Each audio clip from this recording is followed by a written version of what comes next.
Welcome back. For the next portion of my argument, I will briefly call upon research advocating for audio feedback. This feedback is still oral and preferred. However, more research has been done on the process of giving feedback in this strictly audio realm, which is why I rely on these studies to bolster the use of screencasts. So after hearing some voices advocating for audio feedback, I consult pedagogical scholars like Kittle and Murray for efficacious means of providing kids with feedback regardless of the mode, screencast, audio, etc. And when it comes to audio commentary specifically, students report that they report oral feedback as well, especially as compared to traditional comments. So I want to refer your attention over to a heterotopic space. This site is specifically catered to digitized audio commentary and student revisions. Dr. Sue Sippel's findings reflect students' strong preferences for audio commentary, and I use both of these scholars to help inform my research and my questions as well as my findings. So back to the Prezi. These are some of Dr. Sue Sippel's results. She found that students prefer audio comments as compared to written comments, and they also found that audio comments improved the bond with the professor, hence affirming the interpersonal. Further, students felt that audio comments are more understandable and that audio commentary seemed more conference-like. The idea that audio comments seemed more conference-like is particularly important to my argument because I use conferencing models to inform my own practice, and I sort of make recommendations accordingly. In her study of 176 responders, they preferred recorded commentary, whereas only 8 preferred written, and that's out of 197 total. Advocating for audio commentary is not just relevant to my argument because of its emphasis on students preferring orality as an efficacious mode for receiving feedback. In Spoken Response, Jeffrey Sommers suggests that audio commentary is more time efficient, recording more feedback, more words per minute than written comments. The same argument can be applied to screencast because of the voice record function. I argue that the voice record technology with audio and video would result in the same findings and conclusions, meaning oral feedback is richer, denser than handwritten comments, and thus more efficient. Further research advocating for audio commentary affirms my argument because oral mode's proclivity to resemble a face-to-face conference. Having feedback to students resemble a conference is desirable. Here, we switch gears again. On that note, I'd like to flesh out the desirability of a face-to-face model, and again, students feel like it's more conference-like. So over to the pedagogues.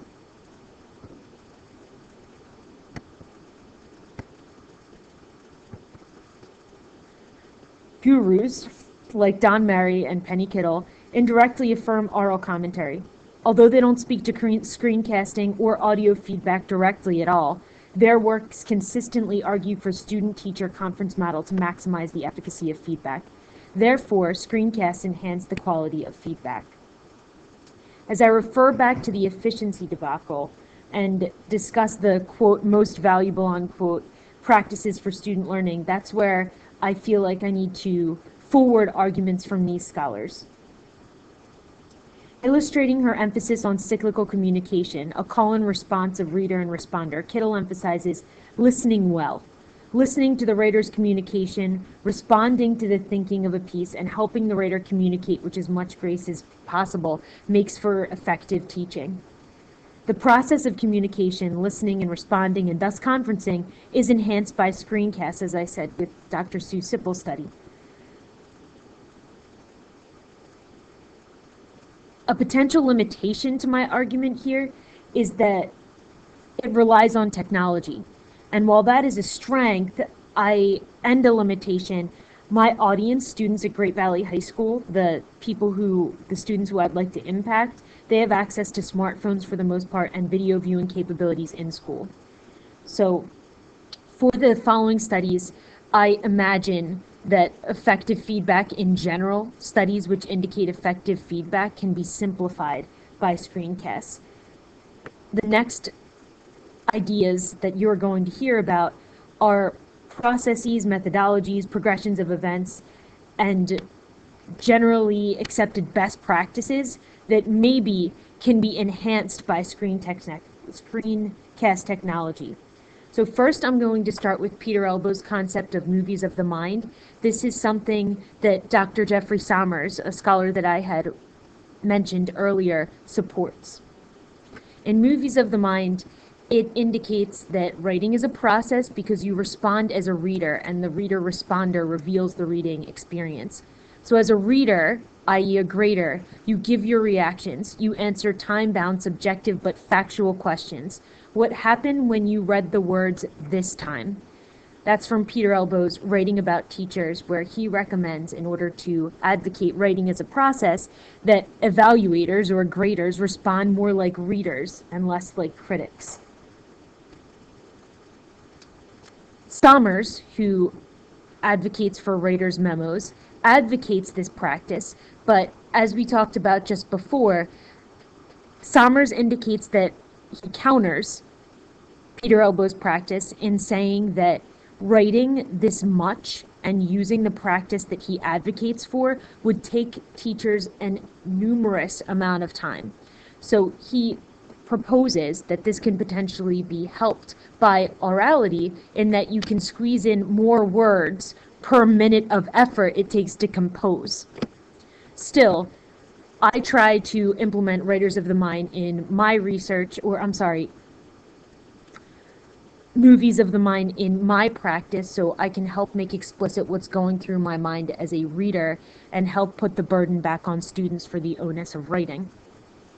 Another practice that I advocate for through this research of what progression of events somebody could go through to use screencasts is the writer's memo. This is heavily sampled from Dr. Sommers' work. He argues that it reinforces class content, that it illustrates a dialogic practice, and that it has a conversational tone. So in a writer's memo, it's a self-reflection that students can take part in. This is something that I've distributed to my students, where it asks them to respond or reflect on their own writing. So what we have so far in terms of the methodology that I'm exploring to pair with screencasts is grading or responding to student writing with movies of the mind. In addition, encouraging a dialogic practice and encouraging that conferencing model, which Kittle and Mary argue, by providing students the opportunity to write a writer's memo, asking for the sort of feedback that they would like to hear. A third researcher, Peggy O'Neill, affirms the aforementioned studies and then also counters. She finds that self-assessment and reflection have not been perceived as part of the response sequence between teacher and student writer in most of literature. She contends if we desire more effective conversations with students, we need to disrupt the one-way communication. While the writer's memo sort of disrupts that process, as it encourages students interjecting their ideas about their own writing prior to evaluation, she argues for one more step in the process. So this is something to consider. Students' reflective writing and self-assessment, to me, that's the writer's memo, coined by Jeffrey Sommers. Then there's the actual student essay and draft. And finally, there's the teacher response to the assessment, which to me could be enveloped in a screencast.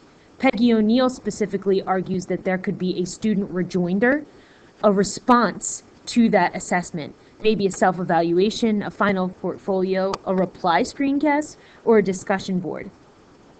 For me, with regard to negotiating teacher time and student learning, I conjecture that a student rejoinder might potentially take a lot of time for teachers to review, and perhaps our time would be better spent focusing on these screencasts and focusing and scrutinizing their writer's memo.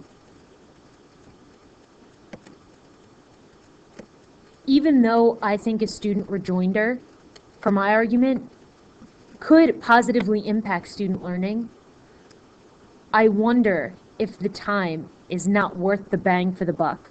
Although I do not focus on this specifically, the efficacy of a student rejoinder, while I think it's important to consider this as a means of encouraging a dialogic practice, I don't do specific research on how this can impact student learning. So perhaps that can be a future study for another research endeavor.